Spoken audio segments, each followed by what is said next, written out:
I'm Andrew Buck, and you are at Mapping Ecologies. In this session, we're going to cover biodiversity and the data that makes it possible for us to understand the complex ecosystems that really impact our urban systems and built environment as well. To start off, I want to both say that this event is brought to you by both the APA New York Metro Technology Committee, but also BetaNYC too. So we're looking forward to really continuing our mission of building a better built environment through really utilizing technology and data as well. Just to kind of set the stage, what we're looking at here is the role of biodiversity, especially in New York City, in an era where the climate crisis is becoming increasingly important. And in order to really build a more equitable, sustainable, and resilient community and city, we really need to turn to biodiversity as a major part of that. And what you're looking at here is I like to use this image a lot, which is from Eric Sanderson's Manhattan Project, where this is really looking at what was Manhattan before we had almost easily over 200 years of development. And then this kind of idea, the duality of natural systems and urban systems as well. Thank you. Okay, maybe everyone can hear me a little better now. So biodiversity. Biodiversity is woven into our system, overall into our city, even though it may not really seem clear at all. If you look at that satellite image, you can see that a lot of the built environment has really taken prominence over natural systems. But if we look at the entire history of New York, and a lot of the reason why we're here, it really has grown out of its access to natural systems, from its terrain and geology to its hydrological systems, from freshwater to saltwater as well, forming this tidal estuary that we all live with today. And these systems are critical for sustaining a diverse and array of different homes for both humans, but also flora and fauna as well. And these systems are all interwoven as well. Various species make their homes in New York City, for us, to birds, squirrels, etc. And this can be seen in our parks, streets, shorelines, even in our buildings, and also numerous natural areas that are throughout the city as well. But at the same time, these natural systems face numerous external threats as well. And there's the biggest one being just the amount of development that happens here, really resulting in nearly 70% of the city being impervious surfaces as well, which has resulted in, the famous moniker, the concrete jungle as well. But at the same time, natural ecosystems are critical for supporting human life and mitigating climate change. Our systems here really kind of help mitigate a variety of different climate hazards, from extreme precipitation to storm surges to even extreme heat. But they also capture carbon and also cleanse stormwater. But also an important aspect is how they provide public health and community amenities as well through a great forest system as well. Biodiversity, though, has a lot of challenges in New York City, mainly, and also across just cities in North America in general, where traditionally biodiversity has been undervalued when compared to other types of infrastructure. And the real outcome that I hope we can get from this session today is the real understanding and need that we need to rethink how we approach biodiversity, mainly from a perspective that biodiversity is ecological infrastructure, which is just as important as other forms of infrastructure as well. And in order to really do that and really plan around these systems and expand them, we need to think about the data that helps us support making better decisions as well. So currently, the way we understand biodiversity through our existing data sets really, focus around just a few data sets available, starting with the street tree census, but then getting into our parks inventory, and also the ability to map various types of natural areas and wetlands as well. The challenge we have here, though, is that while there's good data overall, it's not enough. And what we need to do is really start thinking about perception. So when New Yorkers really think about biodiversity, often we think about squirrels, pigeons, pizza rat. There's also falco, which is RIP.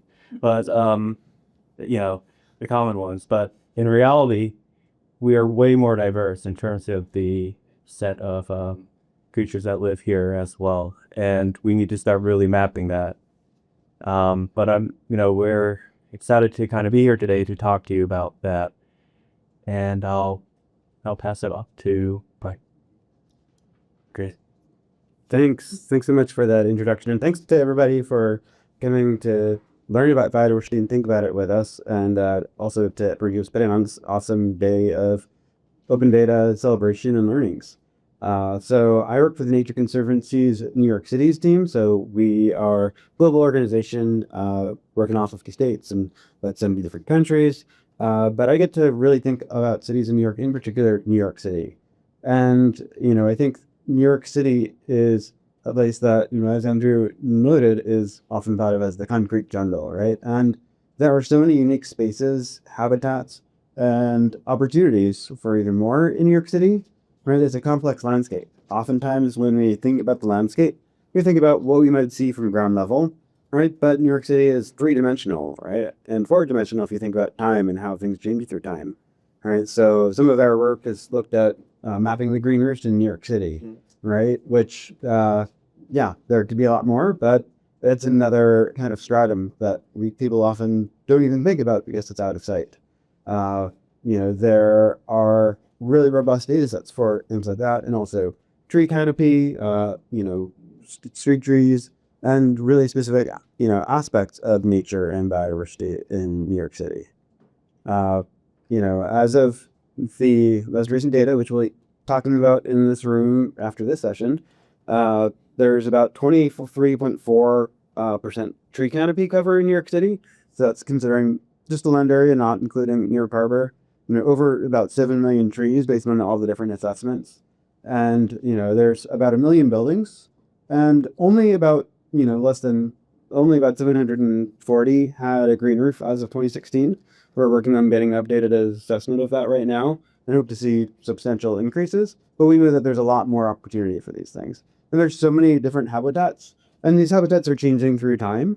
Right, especially as we think about, land cover change, different forms of development that might be influenced by what people are needing through, zoning changes and such, and also things like shoreline changes associated with rising sea levels and climate change. So, I think it's really important and valuable to think about, how we fit in, as society to the system that is New York City, and how things are, spread out, thinking about what's out of sight, both, maybe on rooftops, and what was maybe 20 or 30 years in the past, or even 200 years in the past. So, hi everyone. I'm Novem Auyeung. I'm Director of Research and Monitoring for New York City Parks.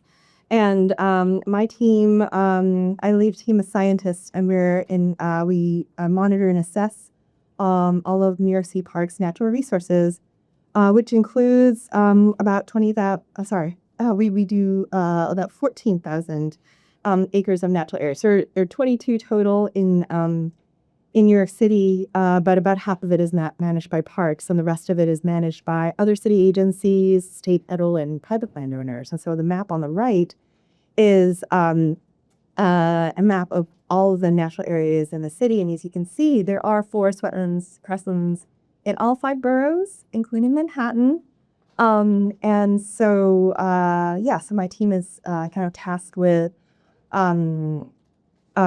keeping an eye on what's going on out there, and also using that information to inform management and protection. I was trying not to do too many slides, but I'm also based out of the New York City Urban Field Station, which is a collaboration with the USDA Forest Service and New York City Parks. And because most of my colleagues are social scientists, one of the things that I think is really important when we're talking about biodiversity is that when you're talking about biodiversity in urban areas, especially, understanding the social, political, cultural context in which management happens is also really important. So my Forest Service colleagues actually study stewardship, sort of where are people taking care of the land? Like what civic groups are out there? What are their scopes of work? What are their turfs? And so understanding who cares for these areas is just as important as where these areas are. So I didn't want to overwhelm people with science, but there's like so many social, political kind of like data sets out there that are also really important to consider beyond biophysical when we're talking about biodiversity management.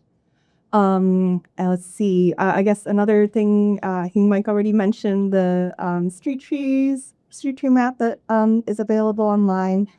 We also have places where we're testing out new ways of increasing the biodiversity. So we've got something called the pollinator place gardens that we started doing across the city. It's also available, where we're planting native plants to kind of introduce people the idea that a garden doesn't always have to be like this neat, tidy, like well manicured space. It could be much wilder and much better for wildlife.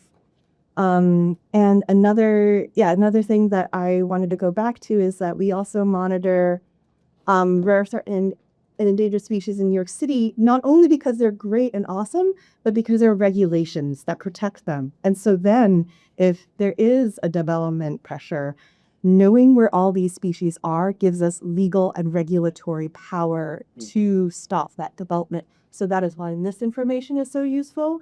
And this is why we collect this information as well. So although wildlife historically gets much stronger protections than plants, we still care about the plants because that is, the habitat for a lot of these wildlife species that are listed and protected. So I don't know if you guys know, but the top left, those are piping clovers at Rockaway Beach. So one of the busiest beaches in this country is home to an endangered species, federally listed bird species. And then there's like diamondback terrapins as well. Those are little baby hatchlings that just are nesting in a lot of the salt marshes in New York City. So yeah, I can go on and on about how amazing all of these species are, but like understanding the regulatory and political context of where all of these how we can use this data to protect them is really important. So I'll leave it there. Thanks for that. And I'll just kind of jump ahead to, so we have like a great panel overall together.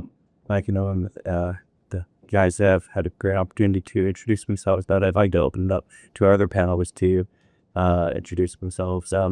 Just a quick refresher. I'm Andrew Buck. I'm a senior urban planner and technologist out of VHB, but I also act as a co-chair for EP, New York Metro's technology chapter as well. And I'll pass it to Naeema. Hi everyone, I'm Naeema. I am Development and Strategy Manager at BetaNYC. So I'm part of the team that helps you bring Open Data Week and School of Data. And I really want to thank you all for making this happen.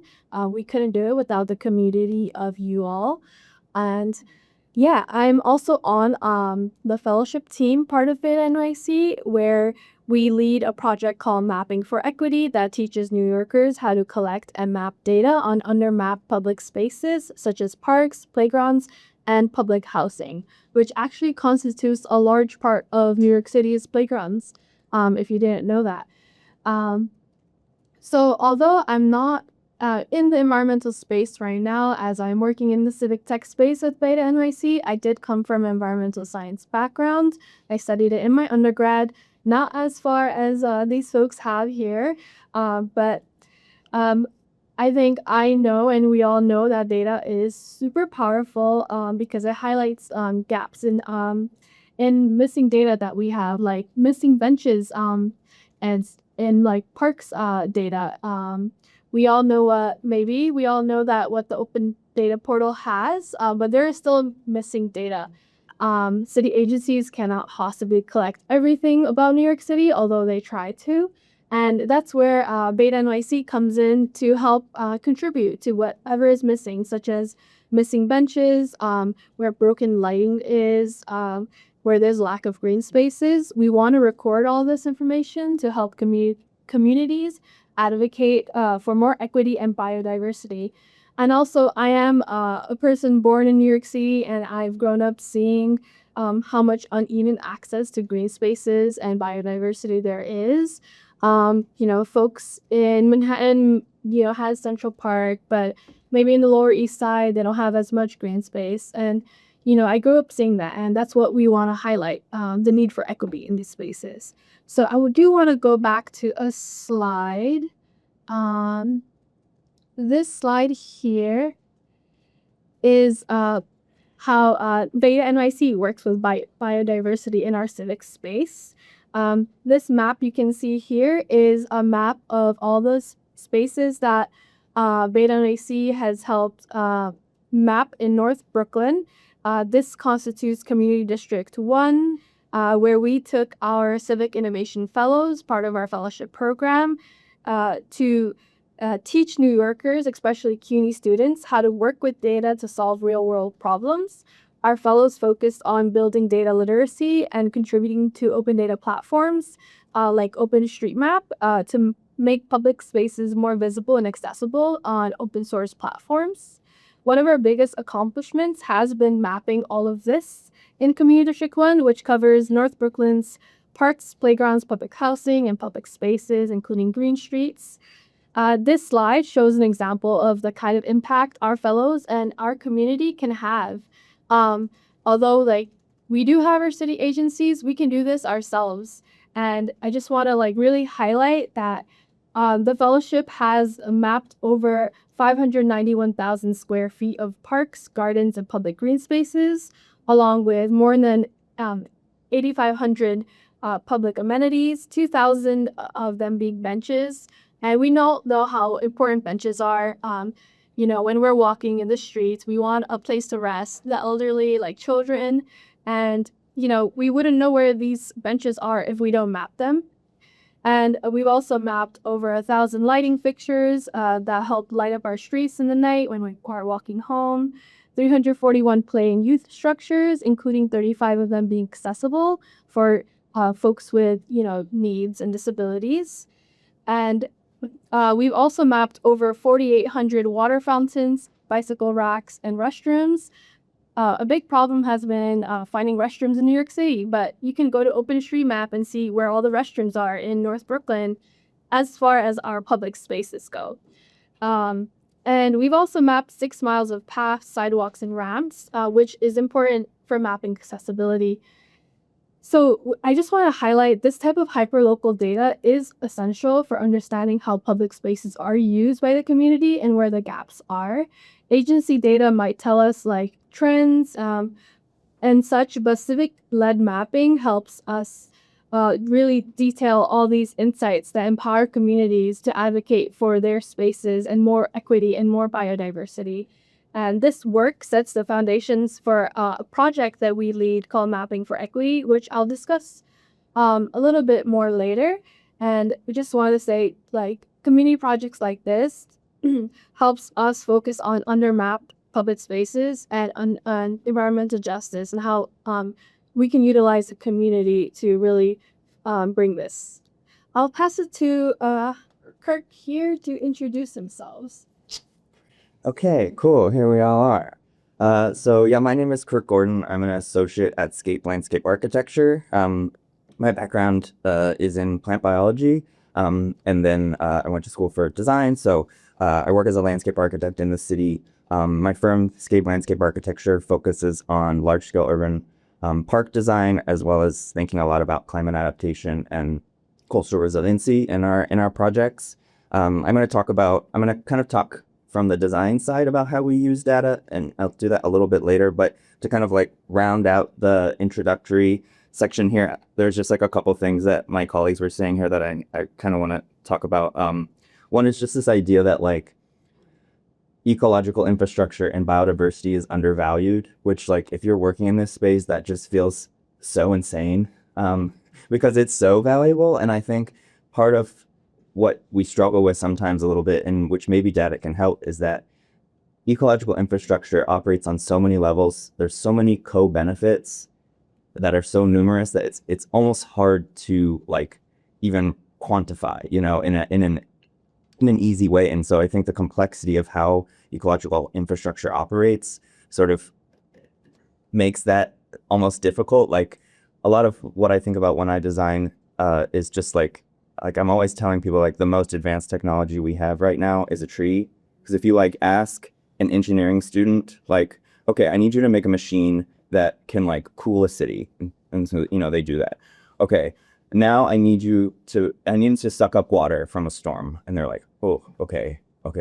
And I need to capture carbon. And they're like, oh gosh, okay. And then I need it to produce food. Okay, and then I need animals to live inside it. Like Mother Nature went off with that one. Okay, you know what I mean? And so the co-benefits, I'm just saying, like, they really are, they're so numerous in the way that other types of infrastructure, which is also very important, like maybe has like one or two functions sort of. And so I think the complexity of that is a really interesting aspect of biodiversity data. So yeah, we'll kind of get into that more. But I think I'll pass this back to maybe Novem or I don't know who, but Andrew can guide us further. No worries. So I think our first question was, what data are we working with and do we have enough information? Covered ground pretty well in our introductions, but I can just open it up for the group if anyone wants to take that first question. Sure. Yeah.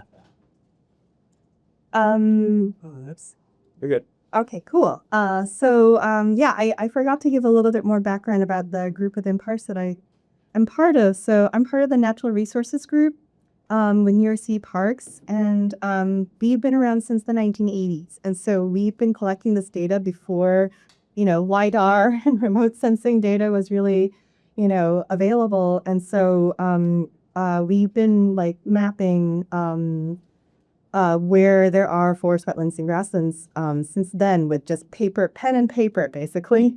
So we do have pen and paper maps that go back to that era of where all these areas are. Because of that background, a lot of our data is still on paper, actually. We have like breeding bird maps. We've got site-specific assessments of, pre-post restoration, how effective they were. And we're still continuing to collect this field data because there is just no substitute for on the ground information. And so we do, we just did a citywide assessment, the second round of citywide assessments of our upland forest last year. And then this year we're going to be doing the same thing for our freshwater and salt marshes. So we'll have that information on the condition of all these places by the end of next year, because it's like a 2-year data collection.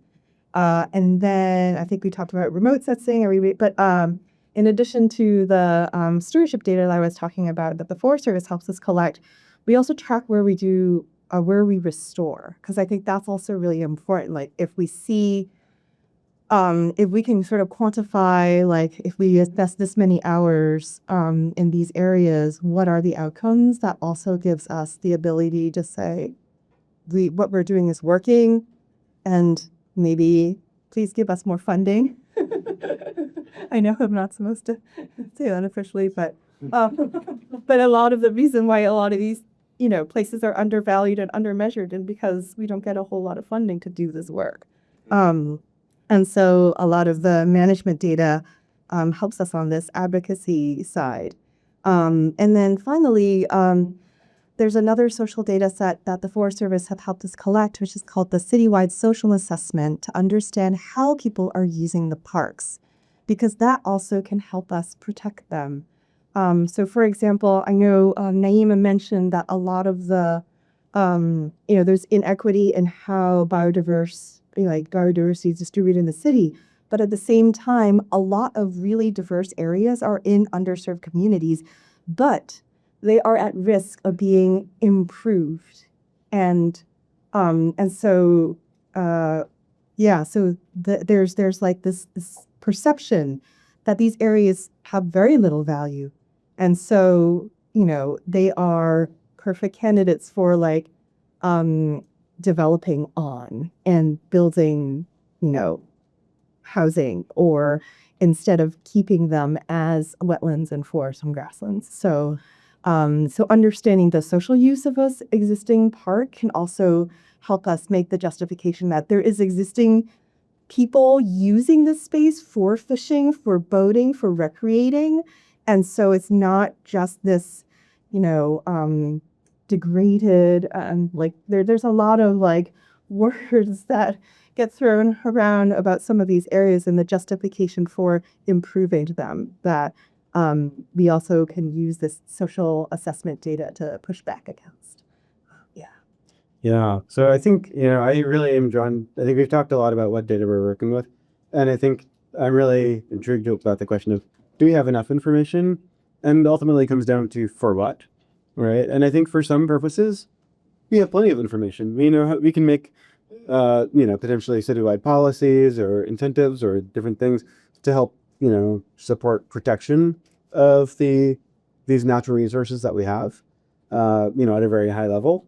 I think, I come from a more like field-based biodiversity training focused on looking up red reptiles and amphibians, and think a lot about vernal pools and the different salamanders and frog species that might live there, right? And managing the network of vernal pools across a landscape, right, requires incredibly detailed data, right? Not just on where these ponds are, but how far from the ponds are the animals going in the non-breeding season and things along those lines, right? So in that regard, if you really want to manage a system holistically for, any given species, like, no, we definitely don't have enough data, right? But we have enough data to probably make some useful insights and draw some conclusions to support connectivity across the landscape. I think some other realms where we just don't have enough data, in my perspective, are really on like community perspectives, what people want, how people interact with and think about biodiversity. I've thought a lot about this through the lens of trees in particular, right? Like there's so much awesome work done about how people are interacting with, parks, for example, and stewarding green spaces. But if we want to, support policies, programs that meet different communities where they are, we really need to understand like what people are coming to the table with, right? There are a lot of people who have concerns and conflicts about biodiversity, right? Even just a tree, right? On private property, they might be concerned about cleaning up leaves or risk of falling branches, right? So I think there's a lot packed into that. And then the other thing is just, that's really, well, a couple of things, but one is like, really about what are the kind of conflicts coming up, right? I think as Naeema was talking about some of the data that you're collecting and the reasons, right? Making sure that there's not that lights are fixed when they're broken, right? There can be some potential conflict between our infrastructure that we want to support for accessibility and livability and biodiversity, right? High lights might be detrimental to a lot of different biota, especially insects and birds, for example. So we need to like more information on these kinds of areas of different perspectives, needs, conflicts, to lean into those and like figure out how to make things work. All right, that's great. And that's like a great segue into our next topic, which is in terms of like data, what data does NYC actually need to be able to understand biodiverse places well? We covered that pretty well, but I'll give like Kirk an opportunity to kind of kick this off. Sure. Yeah. Thanks. It's okay. What data does NYC need? That's a great question. Yeah. So I put down this list of things. I think this is a very non-exhaustive list, but this is the kind of goals, like Mike was sort of talking about, like, do we have enough data, like, for what, right? And so I'm the designer. Sometimes I'm the improver, right? Like, I come in when development has already been said that it's going to happen, and then I try to mitigate as best I can and like put back plants, and sometimes people think that that's like just decorating, but it's much more than that, I think. But anyway, so like these are the types of things that as a designer, I kind of think about, and it's that sort of drives some of the data that we might collect, right? And so just kind of moving through these, like, there's this huge push just to kind of build up our native plant biodiversity specifically, because these are species that are already adapted to this area and have very, very complex rooted kind of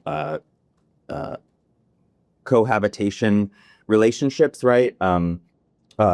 Versus introduced species, which can sometimes meld in. Sometimes they can be kind of aggressive. You don't have ecological checks and balances and that kind of thing. And so, and a lot of our native plants also just have better pollen resources for our native bees and things like that. So the ecological system is just a little bit more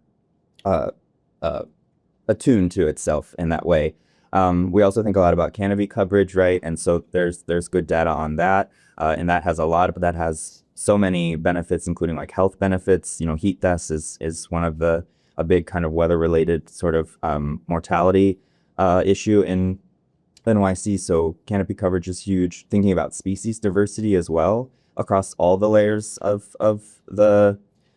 planting and of our ecological infrastructure.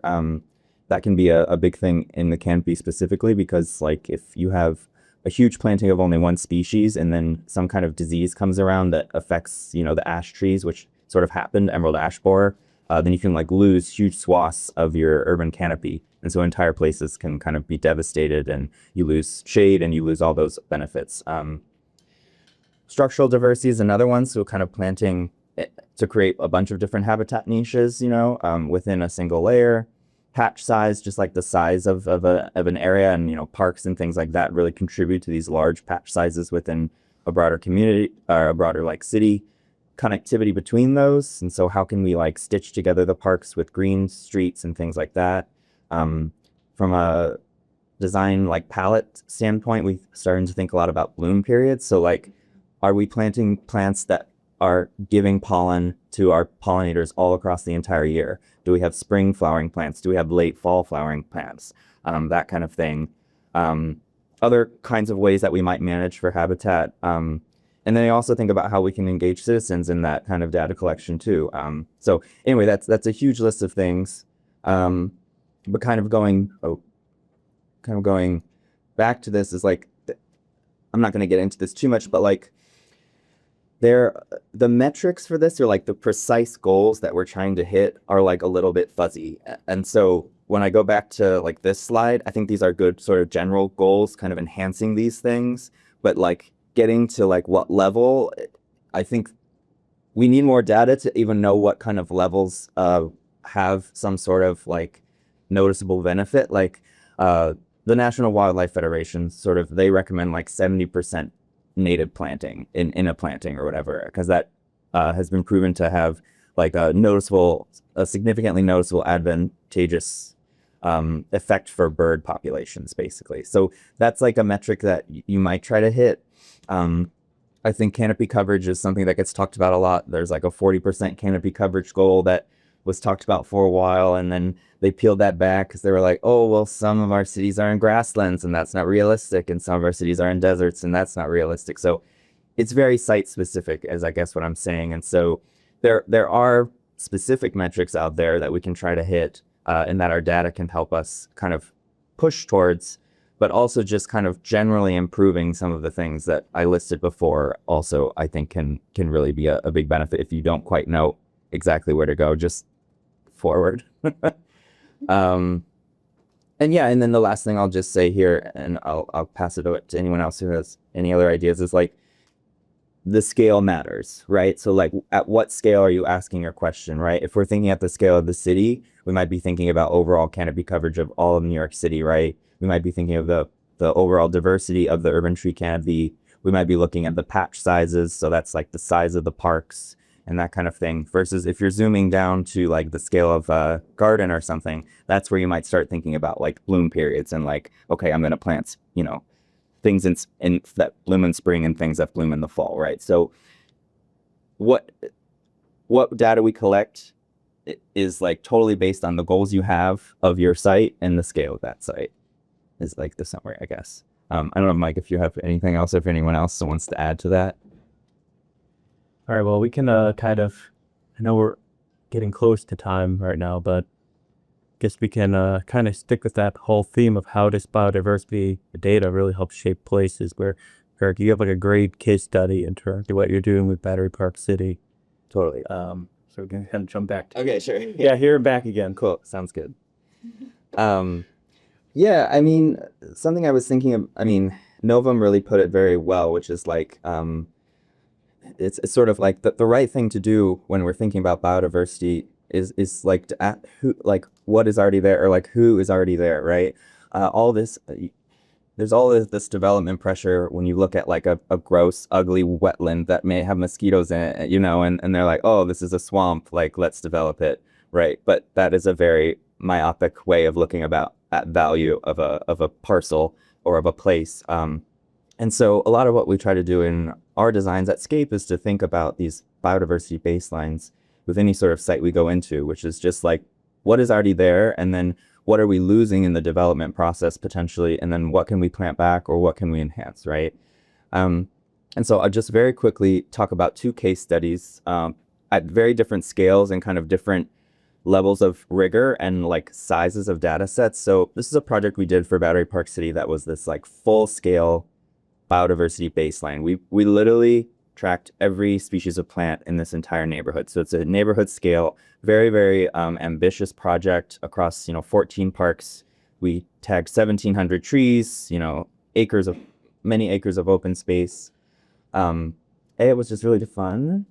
So that was fun, going out on site, all these amazing plants, all these wonderful things that you never thought you would discover in New York City. I think something I think about as a designer a lot is like we are already kind of doing this artificial manufactured thing, like we're kind of doing gardening, right? And there can be a huge benefit to that because you can like design the thing to like have as many plants as you want, to like feed people, to have plants that are culturally important to people.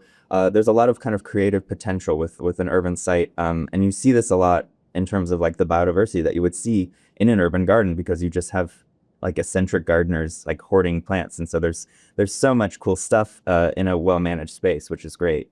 But getting all of this data allowed us to like ask really big questions. We were able to look at all the trees and then ask like, are there areas in Battery Park City where there are clusters of trees that are at high risk of climate vulnerability, like so that we know as temperatures get warmer, oh, we should watch this park because there's a bunch of trees there that might not do well, and we need to be ready to kind of replant them. So that's like one way that you can this data can help you take action. We also looked at the native species coverage across all these parks to identify places where we could kind of start to plant more native species moving forward. Habitat connectivity, so areas where there were like gaps between different planted areas, and how can we in new designs kind of connect them. This was a bloom period calendar, so we looked at like all the plants and when they bloomed, and we found like there weren't very many plants blooming in late fall, which is a very important time for pollinators because they're like basically getting their last energy before they go dormant or they hibernate. Yeah, I'll kind of keep moving on so we can get to everything. And then this was a very, very much more simple project, which is we just did a pollinator census in Gowanus. And so we tried to capture all the bees that were there. And then in our designing projects, we looked at what species of bees they were and what kind of flowers they depended on. And then we attuned our planting palettes so that they responded to that. So we were planting specifically for the bees that would bring the other pollinators that we already knew lived there, rather than trying to attract things that we have no idea if they're there, right? So it's kind of like doing a community engagement, but with the pollinators. Andrew, I'll let you go. There you go. So I can like zoom out at this point.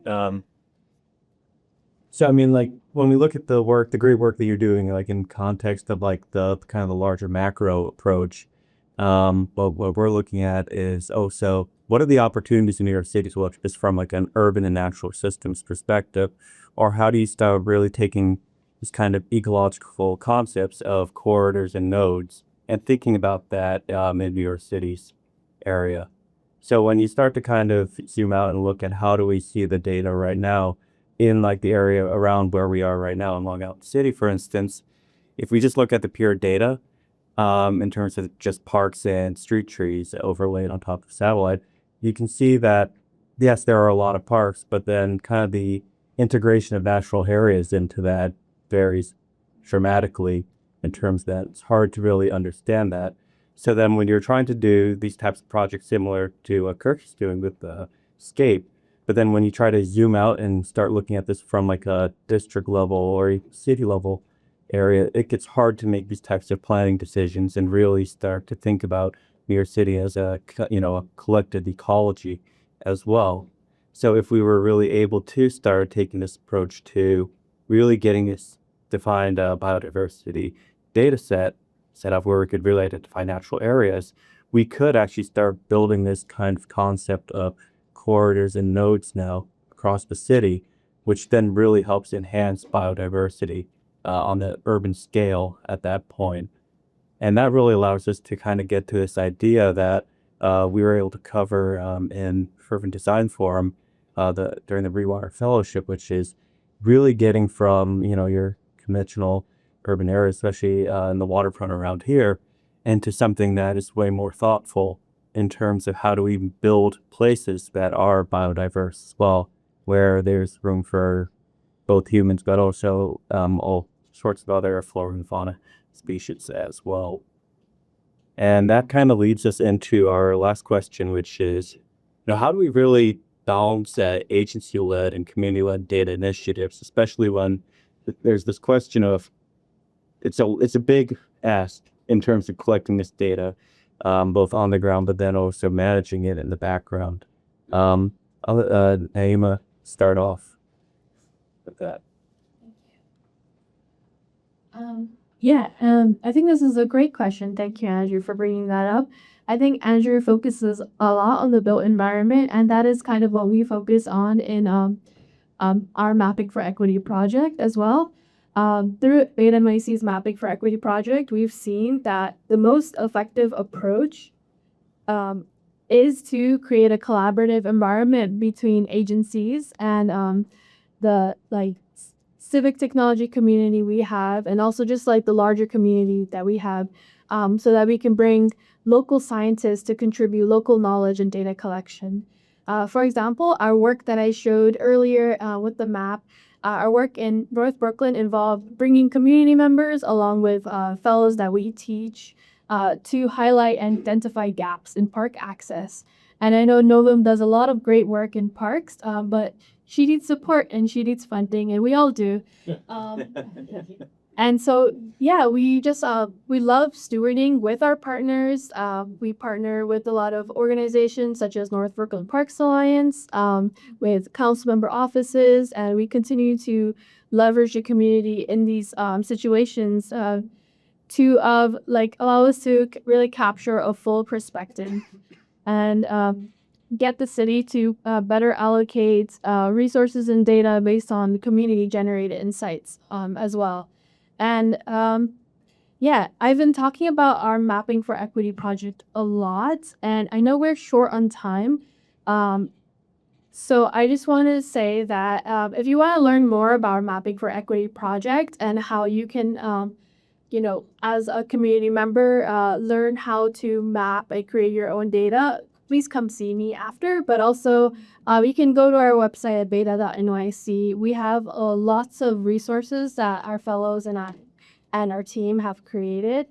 I'll pass it to Novem if you have anything you want to add. Oh, Thank you so much, Naeema. I actually do want to talk to you later about this. Because, I feel like, absolutely. We need everything, basically, at this point. We need agency-led initiatives. We need community-led initiatives. I really kind of see it as yes, both, rather than I think there is a question of when certain types of data are better to collect through communities and when you do really need an agency-led thing. So I think that's where a citywide assessment where we really do need that whole big picture view of the condition of these ecosystems. But I think there is we actually rely on iNaturalist data sometimes for our work in parks, and that is like, you know, a bunch of great community scientists contributing, to the data set. Oh, sorry. And so, yeah, so like, I think I see a whole lot of value in these community-led initiatives because they really empower people to get to know their parks, which is also a big win for us. I think like one of my take homes is like for everybody to go check out your park, like, and get to know it, get to love it, get to, you know all the species that live there, how they're doing. And so I think these community-led initiatives also kind of get people to rebuild their relationship with their parks and their natural spaces. And that is really valuable too, not just the data that you're collecting, but these sorts of connections to nature. Because I think it's really easy to ignore it and develop it and turn it into something better when you don't know what's already there.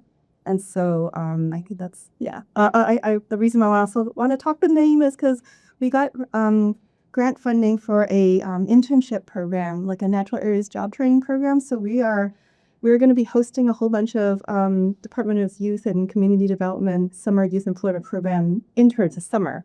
And we are looking for projects for them to help us with. So this seems like a really great way to connect them to like kind of show them how monitoring can inform natural resources management, how they can learn and also contribute.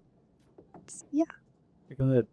Yeah, so I think something that's really coming to mind for me is the different scales and ways in which, folks can affect change, right? I think right now I'm thinking a lot about the development of what's underway of the New York City Urban Forest Plan, which was, is required based on Local Law 148 of 2023, right? And that was the first ever time the city has codified, in law, the requirement to develop a holistic plan for the entire city, focused on the urban forest, really looking at how can tree canopy be expanded equitably to 30%.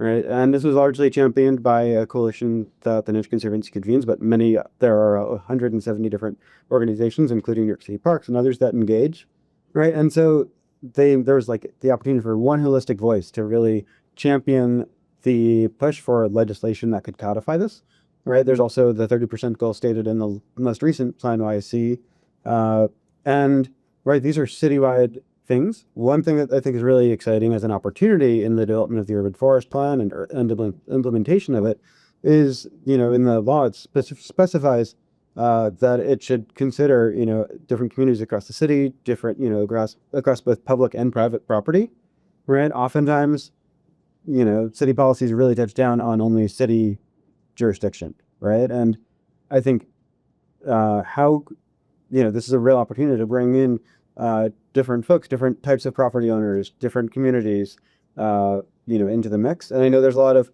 hard work with, unfortunately, very limited funding, right? And the funding that is private funding that's going to support it, right? I think somebody mentioned unfunded, mandates or unfunded, initiatives, right? But I think as everyone who's engaged and wants to be engaged thinks about tree canopy. Like some of that isn't just about trees and their canopy, right? Which doesn't necessarily need specific species. I think for long-term health, we want a good diversity of species. But there's the opportunity, both through individual agencies, right? In New York City Parks has really robust, native planting guidelines. But then the community gardeners, the folks who have some property, the, managers of campus property, green space, right? Can come in and be looking through the lens of what species are going to support different forms of biodiversity in what ways. And, is just an opportunity for the bridging of, local to citywide scales. All right. We have 5 minutes left, but I want to kind of give an opportunity for anyone here to ask questions to the panel. All right. We should start with Jim and then the challenges back. Okay, thanks very much, everyone. Great panel. Mike, quick question. Obviously, you guys are creating a lot of data at the Nature Conservancy. Is any of that available to third parties that could reuse it for other purposes? Yeah. So, at the Nature Conservancy, for my team, we have really focused on two main data sets at this point. One is green roofs, and the other is supporting an updated tree canopy data set. And both of those are available on external data repository, not New York City Open Data, but we want to support them being linked as possible on New York City Open Data. So the New York City green roofs data and tree canopy change as of 2021, which I'll be talking about next on the screen. All right. Thank you all. Great panel. My question, something that stands out to me is that it's my understanding right now that the New York State Wildlife Action Plan does not include designations or recognition for plant species, which is obviously very key to this conversation. And I'm curious from you all's collective perspective, like, where is this going with this increased push for like community data? Is it being used, or can it be used to build the case for the inclusion for plant species in the State Wildlife Action Plan? Okay. I can answer that actually. Go for it.